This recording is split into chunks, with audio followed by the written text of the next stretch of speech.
¿Qué tal? Buenos días. Bienvenidos a esta edición de Política y Poder a través de la señal de Vez Cable Televisión, Canal 3. El día 10 vamos a empezar el programa rápidamente para analizar lo que en estos instantes está pasando en el país y mucho más aún luego de esta tregua que aparentemente se dieron entre el Ejecutivo y el Legislativo para poder limar asperezas y encontrar consensos con miras a un mejor nivel de gobernabilidad. Sin embargo, a pesar de las treguas, aún hay aspectos constitucionales interesantes poder abordar. Por ejemplo, la salida constitucional que todos están planteando de que se vayan todos para nuevas elecciones. ¿Esto realmente puede ser posible en estos momentos en el país? ¿Existe alguna figura legal en esta materia? También, por ejemplo, las reuniones o la reunión que se celebró en un hotel de Miraflores con la presencia de varios congresistas que ameritó que el presidente del Consejo de Ministros, Aníbal Torres, el lunes pasado, se presente en conferencia de prensa calificando que se trata de un complot directamente contra la vacancia y que a consecuencia de eso, la ministra de Trabajo, Betsy Chávez, presentó una denuncia constitucional contra la presidenta del Parlamento, Mari Carmen Alba, por presunto complot, precisamente en torno al tema de la supuesta vacancia presidencial. Sumado a ello, el aspecto constitucional de la denuncia constitucional por traición a la patria que se ha presentado contra el presidente Pedro Castillo, y que además ha sido ya admitida dentro de la subcomisión de acusaciones constitucionales para que próximamente pueda debatirse directamente en la comisión permanente. Y si es que allí termina recibiendo el visto bueno la comisión permanente esa denuncia por traición a la patria, finalmente terminaría en el Pleno del Congreso debatiéndose la misma. Estos y otros hechos en materia legal constitucional hablamos en esos instantes con el doctor Aníbal Quiroga, a quien lo tenemos ya conectado vía Zoom. Doctor Quiroga, ¿qué tal? Buenos días. Buenos días, ¿cómo le va? Buenos días, mucho gusto y gracias por poder compartir con nosotros este momento bastante espinoso para los peruanos, pero también interesante para saber lo que se puede y no se puede dar en este contexto de la democracia bastante frágil que estamos percibiendo. Yo quiero partir por el punto de la denuncia constitucional contra el presidente Pedro Castillo por traición a la patria.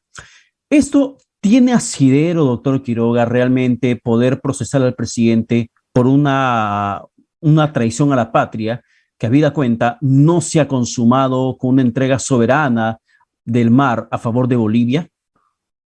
Bueno, esa es una materia penal, ¿no? Básicamente, la traición a la patria, más allá de ser una expresión deplorable y denostativa, es también un delito. Y el procesamiento de eso se hace porque es un delito, porque está previsto en el Código Penal. Y los delitos tienen que consumarse, tienen que hacerse, no basta tener la intención de, ¿no? Si no, todas las personas podríamos ser procesadas por tener intenciones, ¿no? Yo creo que es difícil poder prosperar esta denuncia porque más allá de que pase en la subcomisión de acusaciones constitucionales, luego en la comisión permanente en el Pleno tiene que demostrarse la comisión más o menos razonable de un delito, porque una acusación constitucional, a diferencia de la vacancia, por incapacidad moral requiere de que tras de sí exista la comisión razonable de un delito, es decir, que hayan elementos suficientes de que el delito sea efectuado.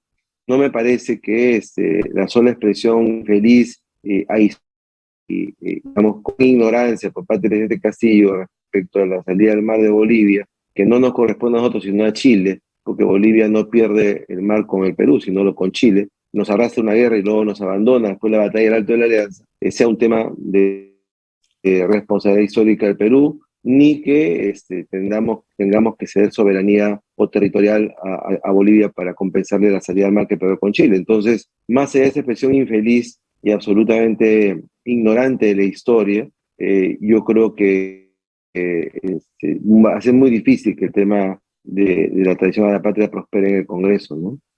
Pero, ¿qué pasaría si, por ejemplo, hemos visto que la subcomisión de acusaciones constitucionales ya admitió la denuncia como tal y tendría que debatirse próximamente en la comisión permanente? ¿Qué sucedería si es que la comisión permanente, en el manejo político que se está dando desde el Parlamento, termina finalmente también aprobando esa denuncia, termina admitiendo la denuncia para su debate en el Pleno? ¿El Ejecutivo tiene alguna herramienta para que pueda parar este proceso de supuesta traición a la No, patria del no, presidente? no, porque es un proceso constitucional previo al proceso judicial. O sea, si el proceso terminase en el Congreso, culminaría después en la Fiscalía de la Nación y en la Corte Suprema, como el caso de Keiji Fujimori, por ejemplo, ¿no? Porque es el tránsito hacia un proceso judicial. pero todavía hay que ver qué cosa va a pasar en la comisión permanente y luego en el pleno. O sea, es verdad que depende de un número de votos, pero yo encuentro difícil que pueda tener el número de votos porque es un tema, digamos, poco razonable, ¿no? Y hay un viejo principio jurídico que dice que no se puede lograr por vía indirecta lo que la ley reprueba directamente. Entonces, no podría ser este proceso de traición a la patria tomado como una suerte de vacancia indirecta, porque no lo es, son temas totalmente distintos, requiere la comprobación de un delito. Claro, y en la comprobación de delito, por ejemplo, también se está mencionando bastante el tema de la denuncia constitucional planteada por la ministra de Trabajo, Betsy Chávez, también congresista de la bancada de Perú Democrático, ex Perú Libre. Pero ella denuncia por este complot, por haber confabulado por el tema de la vacancia a Mari Carmen Alba y también a Patricia Chirinos por sus expresiones que tuvo en Estados Unidos contra el presidente Pedro Castillo en torno a que también se ha removido del cargo presidencial. ¿Usted ha logrado leer el contenido de esa denuncia de Betsy Chávez, que por cierto también es abogada, y que ella Sí, sí. considera que es necesario que se pueda sentar un precedente por la forma como pretenden complotar contra el gobierno? Bueno, he leído la denuncia, me parece que no tiene pies ni cabeza, ¿no? Básicamente no la ha hecho ella, la han hecho los asesores que ella tiene. Pero si eso fuera complot, esta entrevista también sería un complot. O sea, toda aquella persona que habla o razona o arguye acerca de la vacancia, a favor o en contra, estaría complotando. La vacancia presidencial por incapacidad moral es una institución constitucional, está en la Constitución y por lo tanto es objeto de debate, para que sí o para que no. De hecho, en el último número de la revista peruana de Derecho Público, todo el número ha sido dedicado a la vacancia presidencial. Hay sesudos ensayos, como 13, acerca de la vacancia, cómo tiene que darse, qué no darse, qué alcanza, qué no alcanza. También sería una revista complotadora, ¿no? Entonces, razonar, pensar o discutir en democracia sobre alguna institución, por más urticante que fuera, no es un complot, ¿no? Es un exceso verbal que no, que no va a llegar a ningún puerto, ¿no? Claro, pero para muchos en este momento, por ejemplo, cada vez que el Congreso ahora termina dándose una reunión en torno y que puedan hablar tema de vacancia, termina siendo un complot, que es lo que Por precisamente el eso, mensaje que da desde el por Ejecutivo eso le el digo, presidente. es un mensaje de intolerancia. O sea, por ejemplo, hay un tema que no está en la Asamblea, en la Constitución, que es la Asamblea Constituyente, y sin embargo la gente se reúne, habla, escribe, pues entrevistas sobre la Asamblea Constituyente, también sería un golpe de Estado, y eso es un absurdo. O sea, el razonar sobre los temas de la democracia o de la política en un foro abierto, en ningún caso es un complot, ¿no? Eso es un exceso verbal que no resiste ningún análisis serio. Y es dentro de, de esos complots, teorías de vacancia presidencial o de cierre del Congreso, surge, por ejemplo, una movilización en esos últimos días de gente pidiendo el cierre del Congreso de la República.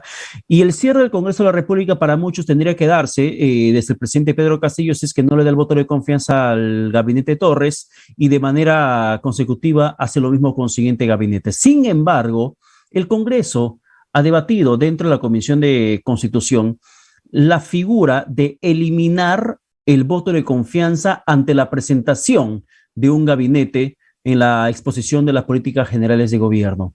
¿Esto rompe el equilibrio de poderes? Bueno, yo creo que rompe lo que es la estructura de la Constitución, pero iría por partes, ¿no? Es verdad que había un intento de movilización de algún sector político en favor de Castillo, propugnando el cierre del Congreso, pero también es verdad que hay movilizaciones cívicas en contra de Pedro Castillo. En el Cerro de San Cristóbal había una gran pancarta pidiendo la vacancia de Pedro Castillo, ¿no? De alguna manera, la vida política ahora espera tener un rebote en la calle, como ocurrió en la época del presidente Merino, y que la calle acompañe su idea política, pero eso hasta ahora no ha aprendido, ¿no? Han sido grupos pequeños más bien que no han tenido una gran trascendencia social. Ahora, la pugna también se da en el Congreso y en el Ejecutivo, ¿no? Y algunas de las reformas que se están dando son meramente coyunturales. Lo que hay que entender es que de acuerdo a la Constitución, el esquema de gobierno se hace al unísono entre el Ejecutivo y el Congreso. Por eso es que el gabinete nuevo, nombrado por el Ejecutivo, tiene que pasar por la quiesencia del Congreso. Pero claro, desde la época de Kuczynski en adelante vivimos de espaldas. El Ejecutivo vive de espaldas al Congreso, cuando no peleando con el Congreso como ocurre hasta ahora, ¿no? Entonces, como eso no se entiende, para evitar, ¿no es cierto?, que una persona tenga un uñero, te están cortando el dedo. Para evitar que hay el riesgo del cierre del Congreso porque no se le da la confianza a gabinetes impresentables, entonces quitamos la cuestión de confianza para que un gabinete siga siendo impresentable, pero tenga que pedir la confianza. Me parece, y ya lo he dicho antes, un absurdo. Me parece, yo estoy en contra de eso. Yo soy miembro de la comisión consultiva de la Comisión de Constitución del Congreso, he sido consultado y he dado mi opinión en contra de eso. A pesar de eso, en una primera votación ha sido aprobado, veremos qué pasa al final. Pero me parece desdibujar el esquema semipresidencialista que trae la Constitución, ¿no? No me Claro, parece y correcto. porque para muchos, por ejemplo, si el Congreso comienza a blindarse, a protegerse para que eviten o cierre el Parlamento ante una decisión del presidente, ¿por qué no comenzar a legislar también en materia de la reforma de la Constitución en cuanto a la causal de vacancia por incapacidad moral? Y recordemos que en su momento también Mirta Vázquez, cuando se estaba Por dando el eso, debate de esta aprobación de la ley de interpretación auténtica de la cuestión de confianza, el Ejecutivo había lanzado un proyecto para que se legisle en ese sentido de la cuestión de confianza, pero también en la modificación de la causal de vacancia de incapacidad moral por incapacidad mental, debido a que el tema de la lo cual moral sería, es una claro, herramienta política que puede ser subjetiva de acuerdo a la interpretación de la oposición. claro, es que en verdad es al revés, conceptualmente es al revés, ¿no? La incapacidad moral permanente es una válvula de escape objetiva que se hace cuando el Congreso, una gran mayoría de 87 votos, llega a la conclusión de que el presidente es incapaz moralmente. Esto es difícil porque requiere, por lo menos hoy, de 4 bancadas, no la puede ser una sola bancada. La gente dice, basta que la oposición quiera, no basta que la oposición quiera vacarlo. De hecho, hoy, en este instante, no hay los votos, ¿no? Es una válvula de escape terminal objetiva que se hace cuando el Congreso llega a esa conclusión. Pero cambiarla por incapacidad mental es, en el fondo, esterilizar la causal, porque tendría que ser el presidente orate, loco o insano mentalmente, comprobado médicamente para ser vacado. Y como eso es muy difícil, porque hay una distancia entre ser incapaz moralmente y estar en condiciones mentalmente, en realidad no va a haber vacancia. Se llama en el derecho constitucional, están vaciando el contenido de la norma constitucional. Entonces, estamos en dos extremos, ¿no? El extremo en donde se quitaría la cuestión de confianza y el extremo en que prácticamente se anularía la vacancia por incapacidad moral. Y lo que hay que hacer es dejar las cosas como están y hacer la política como tiene que hacerse, pero esa política tiene que hacerse de consumo entre el Ejecutivo y el Congreso, cosa que no se hace hasta ahora. Ha habido un intento la semana pasada, esa llamada Trego, y prontamente el presidente ha vuelto para atrás, tratando de dejar fuera de juego al primer ministro, ¿no? El primer ministro acepta una cosa, el presidente lo desdice. Hay que tener en cuenta que, de acuerdo a la Constitución, el vocero del Ejecutivo es el primer ministro. Entonces, si el primer ministro es desdicho o contradicho por el presidente, ya que queda, ¿no? Entonces, ese no es el problema del Congreso, es el problema del propio orden del Ejecutivo, donde realmente reina un desorden. Pero ahora, bueno, en el tema de las fechas para la presentación de Aníbal Torres, el presidente tuvo que desdecirse su primera intención de que se adelante la misma para el 28 de febrero. Y lo último que dijo es que sí, efectivamente, Aníbal Torres va a ir el 8 de marzo, que también termina marcando una suerte de incertidumbre. Por último, ¿cuál va a ser la postura del presidente?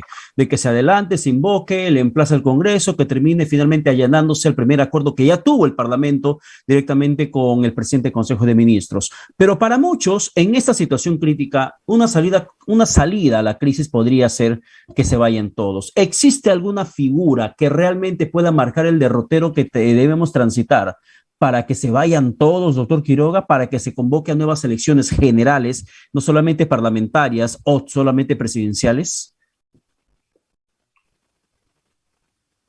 Eso todavía está a una distancia larga, ¿no? Diría yo, a 2 años luz todavía. Pero vamos por partes, ¿no? Así como el presidente no entiende, porque no entiende, que el gobierno se hace junto con el Congreso, no le interesa gobernar con el Congreso solamente es una caja de resonancia. Asimismo, tampoco entiende el presidente que él preside, pero quien maneja la vocería y el metir diario del gobierno es el primer ministro. Para eso nombra un primer ministro. De hecho, la Constitución dice que el presidente nombra al primer ministro y, a sugerencia del primer ministro, nombra a los ministros, ¿no?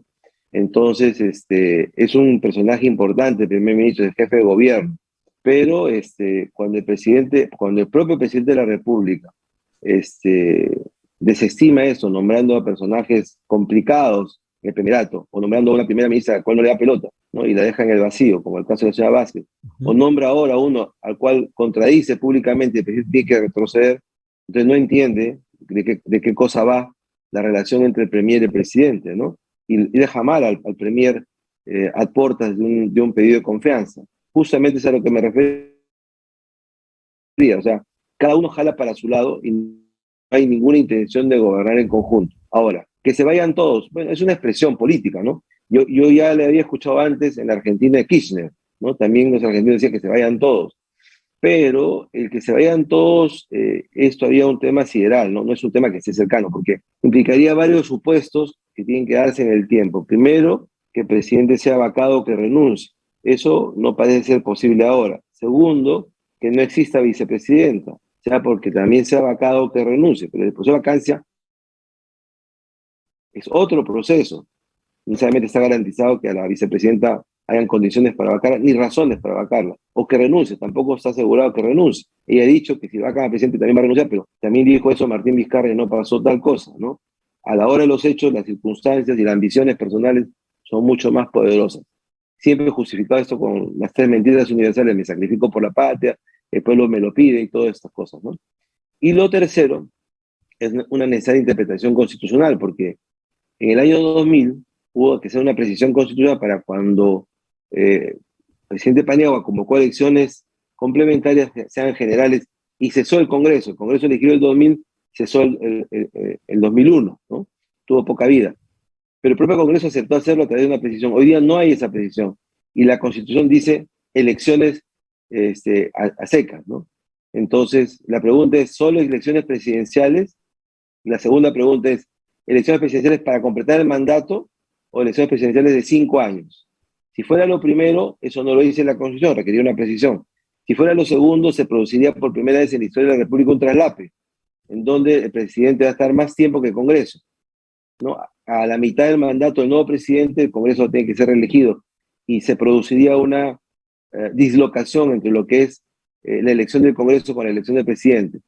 Y lo tercero es que hayan elecciones generales, es decir, que el Congreso cese, y para eso, como le repito, se requeriría una precisión constitucional, porque la Constitución no dice claramente lo que la gente quisiera, ¿no? Yo creo Claro, que lo ideal... sé que usted está refiriéndose en torno a un artículo de la Constitución que se me fue el número, si me corrige, se me ayuda, por favor, cuando menciona que si el presidente no puede asumir las funciones, está impedido de hacerlo, también la vicepresidenta, o quien está en la vicepresidencia, asume la presidencia del Consejo del Congreso de la República, la encargatura del país, y que esta a su vez debe convocar elecciones. Pero claro, ahí no te da la precisión si son elecciones generales o si son solamente elecciones para completar el periodo. Y sobre eso, por ejemplo, le habían preguntado a la presidenta del Parlamento, Mari Carmen Alba, sobre si es que si vaca el presidente o renuncia el presidente, se va a Dina Boluarte por vacancia o por renuncia también, si es que ella convocaría elecciones generales. Y ella solamente dijo que convocaría para completar la fórmula presidencial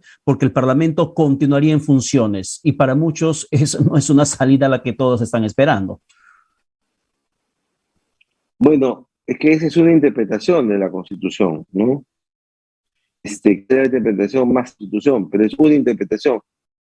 Si se pregunta en el pasado reciente, 20 años, lo que nos muestra la historia del Perú es lo contrario. En 2001 se convocaron elecciones generales y el Congreso cesó antes de los 5 años, ¿no? Es decir, se fueron todos y convocamos a un nuevo Congreso con un nuevo presidente que fue el presidente Toledo, ¿no? El año 2001, y el periodo presidencial se reempezó a hacer a partir del 2001. Por eso vamos de 2001 a 2006, 2011, 2016, 2021, ¿no? Para evitar esa yuxtaposición entre el mandato presidencial y el mandato congresal, pero eso es algo que el Congreso va a tener que precisar en su momento. No está claro hoy día. Hay quienes opinan que sí, quienes opinan que no. Hay quienes llaman esto una alquimia constitucional, ¿no es cierto? Que no está claro. Lo que se hizo hace 20 años fue una cosa distinta.